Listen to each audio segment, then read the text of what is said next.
नमस्कार, आप देख रहे हैं अपना बिहार। मैं हूं आपके साथ विभा उपाध्याय। बड़ी खबर के लिए आपको सीधे लिए चलते हैं न्यूज रूम, जहां से हमारी सहयोगी शुभी जुड़ रही है हमारे साथ। शुभी, क्या बड़ी खबर इस वक्त? शुक्रिया विभा। इस वक्त अपने दर्शकों को बड़ी जानकारी दें। पटना से बड़ी खबर सामने आ रही है। लालू प्रसाद और तेजस्वी मुंबई के लिए रवाना हो गए हैं। INDIA की बैठक में ये दोनों ही शामिल होंगे। जातीय गणना पर तेजस्वी का बड़ा बयान सामने आया है। जातीय गणना से बीजेपी डरती है और पूरे देश में गणना क्यों नहीं कराती। वहीं लालू प्रसाद ने कहा कि हम PM नरेंद्र मोदी के गर्दन पर चढ़ने जा रहे हैं। लालू यादव और तेजस्वी यादव आज शाम 5 बजे तक मुंबई पहुंचेंगे। बैठक में कई बड़े और अहम फैसले लिए जाएंगे। 31 अगस्त की शाम गठबंधन का लोगो जारी किया जाएगा और साथ ही साथ साझा रैली करने पर भी अहम चर्चा की जाएगी। अकाली दल भी INDIA गठबंधन के कुछ लीडर के संपर्क में है। यानी ये साफ दिखाता है कि बीजेपी डरी हुई है और कभी भी नहीं चाहते थे कि जातीय आधारित जो है गणना हो, जो कास्ट बेस्ड सर्वे जो बिहार के लोग करा रहे हैं। आप बताइए, अगर सामाजिक आर्थिक अगर डेटा हम लोग कलेक्ट कर रहे हैं, अगर EBC के लोगों का हम पता चलेगा कि कौन गरीबी रेखा के अंदर है, कौन सी जाति, कौन सा वर्ण, कौन सा वर्ग, तो ये तो सारा गिनती तो होगा ही ना, तब ना पता चलेगा कौन कितना गरीब है। उसी हिसाब से जो है डायरेक्ट जो है उन लोगों को लाभ पहुंचाने के लिए कार्यक्रम सरकार बनाएगी, योजना बनाएगी। अब जो गरीब है, आर्थिक रूप से जो पिछड़ी जातियां हैं, अगर उनका हकीकत पता चलेगा, उनको डायरेक्ट बेनिफिट होगा, तो बीजेपी को डर किस बात का है भाई? अभी तक बम्बई में नरेंद्र मोदी के नोटी पर चढ़ने जा रहे हैं। आज का दिन नरेंद्र मोदी के नट्टी पर पकड़े हुए हैं, एकदम हटाना।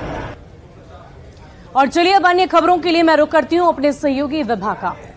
शुक्रिया शुभी। और लोकसभा चुनाव पर मुख्यमंत्री नीतीश कुमार की तरफ से बड़ा बयान आया है। लोकसभा चुनाव पर मुख्यमंत्री नीतीश कुमार ने कहा कि लोकसभा का चुनाव कभी भी हो सकता है, समय पर ही चुनाव हो ये कोई जरूरी नहीं है। केंद्र चाहे तो वो पहले भी चुनाव करा सकती है।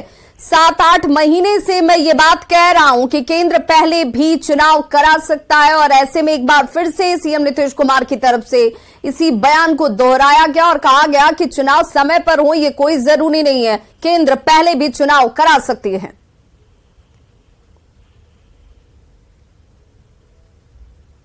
चुनाव तो कभी भी हो सकता है, ये कोई जरूरी है कि समय पर करावे। ये तो केंद्र वाले पहले भी करा सकते हैं। कुछ संभावना है क्या सर? कुछ संभावना आपको लग रही है? हम तो शुरुए से न बोल रहे हैं, आप बोलिए। हम तो आपको 7-8 महीना पहले से न कह रहे हैं कि लोग पहले भी करा सकते हैं, इसलिए सबको एकजुट होना चाहिए, तो उसी में हम लगे हुए हैं।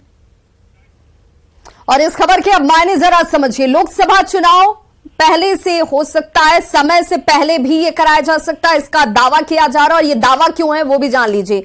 INDIA के नेताओं को संदेश देना चाहते हैं ये लोग। नेताओं और कार्यकर्ताओं को चुनावी मोड में लाना भी इसका एक बड़ा मकसद है। चुनाव की तैयारी में जी जान से जुटने का संदेश देना चाहते हैं। INDIA के अनसुलझे मुद्दों को जल्द सुलझाने पर जोर दे रहे हैं। सीट शेयरिंग और कॉमन मिनिमम प्रोग्राम की ओर इशारा इस पूरे बयान के तहत समझा जा रहा है। अनसुलझे मुद्दे जो इसे सुलझाने की बहुत जल्दी भी है और सुलझना भी चाहिए ये, और तभी चुनाव प्रचार जोर पकड़ेगा, इसकी कवायद भी इसमें नजर आती है।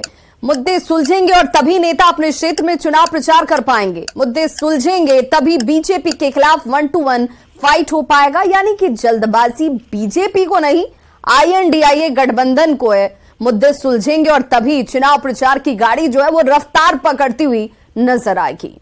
सियासी गहमा गहमी के बीच LPG उपभोक्ताओं को एक बड़ी राहत केंद्र सरकार की तरफ से मिली है। घरेलू LPG सिलेंडर के दाम में 200 रुपए की कमी की गई है, कटौती की गई है।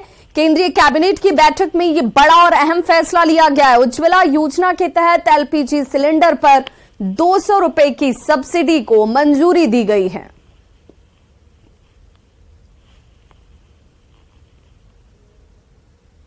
प्रधानमंत्री मोदी जी ने निर्णय लिया है कि 200 रुपया गैस सिलेंडर के दाम कम किए जाएंगे। सभी उपभोक्ताओं के लिए 200 रुपये दाम कम होंगे। और आज मैं कहना चाहता हूं, जब हम 2014 में आए थे, मोदी जी के नेतृत्व में सरकार बनी, तब देश में मात्र 14.5 करोड़ लोगों के पास रसोई गैस का सिलेंडर था, डोमेस्टिक LPG। आज वो बढ़कर 33 करोड़ हुए, जिनमें से 9 करोड़ 60 लाख उज्ज्वला गैस सिलेंडर जो हमने मुफ्त में गैस कनेक्शन दिए थे, और उज्ज्वला गैस योजना वालों को 200 रुपया सब्सिडी पहले ही मिलती है। तो सभी उपभोक्ताओं को जो डोमेस्टिक गैस सिलेंडर यूज करते हैं उसका दाम 200 रुपये कम कर दिया गया है। और बड़ी खबर इस वक्त, मैथिली ठाकुर ने बिहार का मान बढ़ाया, उनका भी गौरव बढ़ाया, क्योंकि मैथिली ठाकुर को एनडीआरएफ की ब्रांड एम्बेसडर बनाया जाएगा। जी हां, ये बड़ी खबर इस वक्त आती हुई, एनडीआरएफ की ब्रांड एम्बेसडर बनेंगी मैथिली ठाकुर। एनडीआरएफ की पहली ब्रांड एम्बेसडर के तौर पर मैथिली ठाकुर नजर आएंगी। रक्षाबंधन के मौके पर ब्रांड एम्बेसडर बनेंगी Maithili Thakur. Social media platforms पर मैथिली ठाकुर का पोस्ट भी आपको नजर आ रहा होगा। रक्षाबंधन पर यह बड़ी घोषणा जो है वो होने वाली है। लोकप्रिय लोक गायिका मैथिली ठाकुर, जो कि बिहार की माटी से जुड़ी हुई हैं, बिहार की धरती से आती हैं, और ऐसे में बिहार का मान भी बढ़ता हुआ नजर आएगा। तो लोक गायिका मैथिली ठाकुर को इससे पहले भी कई सम्मान से नवाजा गया है, क्योंकि लोक संस्कृति, लोक गीतों के जरिए बिहार की पहचान बनी। मैथिली ठाकुर ने गौरव की अनुभूति करने का मौका बिहार वासियों को बार बार दिया है, और एक बार फिर से एनडीआरएफ की तरफ से ब्रांड एम्बेसडर लोक गायिका मैथिली ठाकुर को बनाया जाएगा। और इसीलिए यह कहा जा रहा है कि यह पहली बार होगा जब मैथिली ठाकुर ब्रांड एम्बेसडर के तौर पर एनडीआरएफ की नजर आएंगी। और रक्षाबंधन, जो कि अपने आप में बेहद महत्वपूर्ण है, जो रिश्तों की प्रगाढ़ता को दिखाता है, वो रक्षाबंधन एनडीआरएफ के ब्रांड एम्बेसडर के तौर पर मैथिली ठाकुर नजर आएंगे।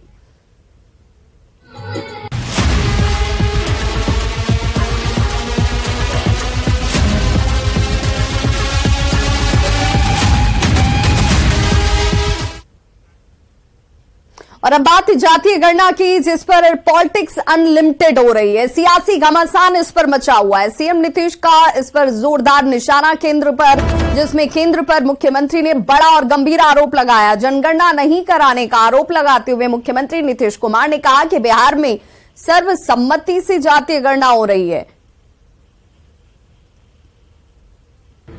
और आप जान लीजिए, जितनी पार्टियां हैं यहाँ, सबको एकजुट होकर के किए हम लोग, कर ही रहे हैं हम लोग। करीब करीब काम पूरा हो गया है, और वो अब इसको एक एक चीज के बारे में उसको प्रकाशित करेंगे, तो वो चीज बहुत अच्छा है। अब कोई वहां जाता है तो बोलिए ना, इसमें क्या है। हम लोग खाली कर रहे हैं कि हर जाति कोई भी हो। पहले क्या होता था, सर्वे केंद्रीय स्तर पर सर्वे होता, आज भी देखिए तो उसमें कुछ लिखा हुआ है। अरे केंद्र स्तर पर जो होता है, पूरे राज्य का होता है, जनगणना उसको कहते हैं। और हम लोग जनगणना नहीं कर सकते, हम लोग तो गणना कर रहे हैं ना, गिनती करवाते हैं ना जी।